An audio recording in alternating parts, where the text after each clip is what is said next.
你有冇試過跑長課跑到中後段，對腳明明仲有課，但係肩頸膊痛到好似孭住包米咁？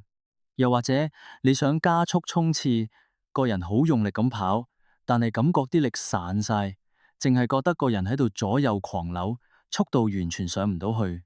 好多跑手遇到呢個情況，第一時間就以為係自己核心唔夠力，跑去狂做平板支撐，但結果落到長跑，個身一樣係左搖右擺。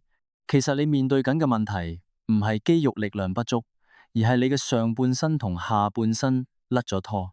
大家好，歡迎收睇 Running Rex。今日我哋繼續平衡理論呢個系列。今集我會由長跑力學嘅角度，幫你拆解跑步入面最耗費能量嘅兇手——旋轉扭矩。我會教你點樣將上半身變成你嘅方向盤同油門，並且喺影片後半段，我設計咗一套5分鐘嘅核心神經連動課表。如果你想解決越跑越沉重、上半身痠痛嘅問題，呢條片你一定要睇到最尾。我哋先嚟上一堂好簡單嘅物理課。根據牛頓第三定律，每一個作用力都必然有一個大小相等、方向相反嘅反作用力。跑步嘅時候，當你右腳向前踏出，你嘅骨盤同下半身就會產生一股向左轉嘅強大旋轉力，我哋稱為旋轉扭矩。如果你嘅上半身咩都唔做，你整個人就會好似花式溜冰咁原地轉圈。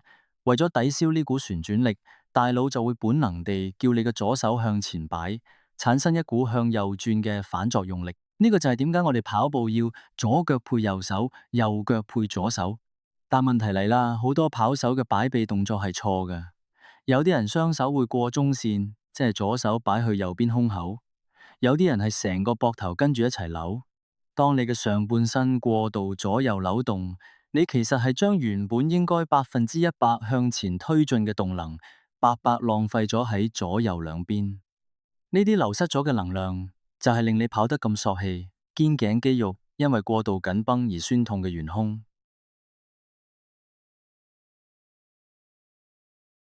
要解決呢個問題，死谷核心力量係唔夠嘅。我哋要重新建立上下半身嘅交叉神經連結。我為大家設計咗3個動作，你只需要喺每次練跑之前抽出5分鐘做，就可以喚醒你嘅肌肉記憶。第一步，坐姿擺臂訓練，目的係重置擺臂軌跡。呢個係非常經典嘅田徑動作，雙腳伸直平坐喺地下，挺直腰板，雙手呈90度角，然後開始做跑步嘅擺臂動作，慢慢加快。重點嚟啦，因為你坐喺地下鎖死咗下半身。如果你嘅擺臂係會左右個中線，或者膊頭亂扭，你成個人就會喺地下不停彈或者移位。你要靠收緊腹部，確保拳頭向前去到下巴高度，向後手踭拉後，成個人穩如泰山。做3組，每組20秒。第二步，死蟲式，目的係喚醒交叉神經連動。平瞓喺地下，雙手舉高指向上天，雙腳屈曲90度舉起，然後左手同右腳同時慢慢降落，直到貼近地面，但唔好掂地，再收返埋。跟住換右手同左腳，每邊交替做10下，做2組。呢個動作可以完美模擬跑步時對側發力嘅狀態，訓練你嘅核心點樣喺手腳移動時保持軀幹唔會跟住扭動。第3步，原地 A 字高抬腿轉換，企起身，保持上半身筆直，原地做高抬腿。重點唔係要抬得有幾高，而係要配合擺臂嘅節奏。當你左腳抬起，右手向前時，突然間定格 hold 住2秒，感受一下核心點樣鎖住身體，唔搖晃，然後再快速轉換另一邊，每邊做10次。呢個動作可以幫你將頭先喚醒咗嘅神經記憶帶入去真正嘅跑步姿態入面。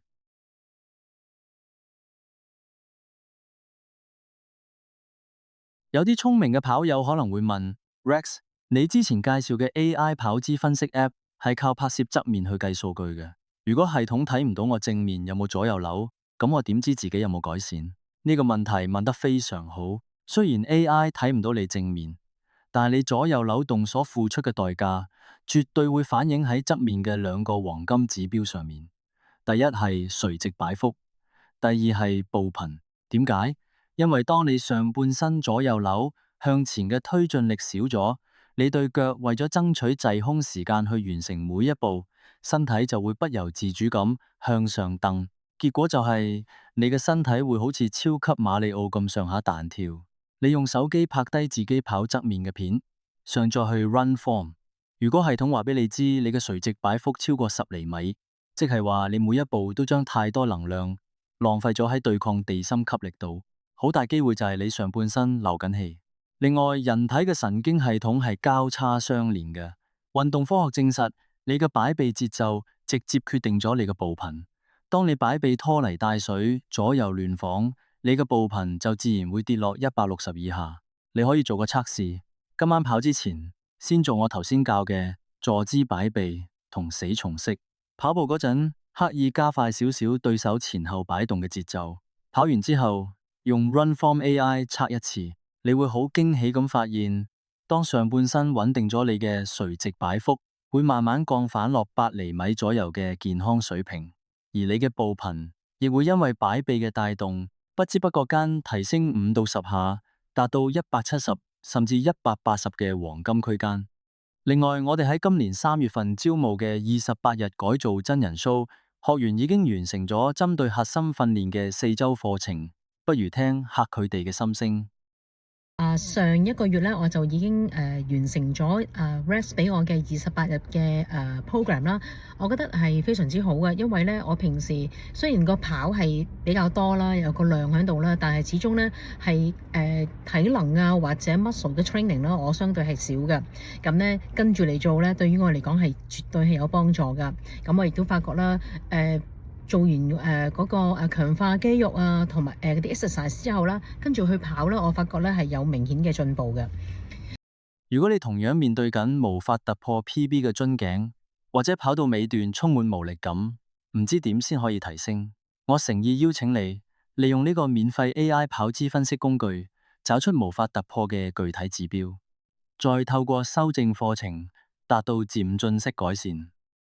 長跑從來都唔係淨係對腳嘅事，你嘅上半身就係你架跑車嘅方向盤同節拍器。當你學識點樣用核心去抵消旋轉扭矩，將所有能量100%集中指向前方，你就會體驗到嗰種唔需要死力，但係速度依然保持不變嘅巡航狀態。唔好再俾錯誤嘅擺臂偷走你嘅體能啦！而家即刻點擊下面描述欄嘅連結，免費使用 AI 跑姿分析。測試一下你嘅垂直擺幅同步頻，睇下你嘅上下半身係咪完美同步。下一集我哋將會探討平衡理論嘅第3個核心：重心着地、受控跌倒的動態平衡。想知點樣利用地心引力幫你跑得更慳力？記得撳讚、訂閱同埋開埋小鈴鐺。各位跑友，我哋下次見，Keep running！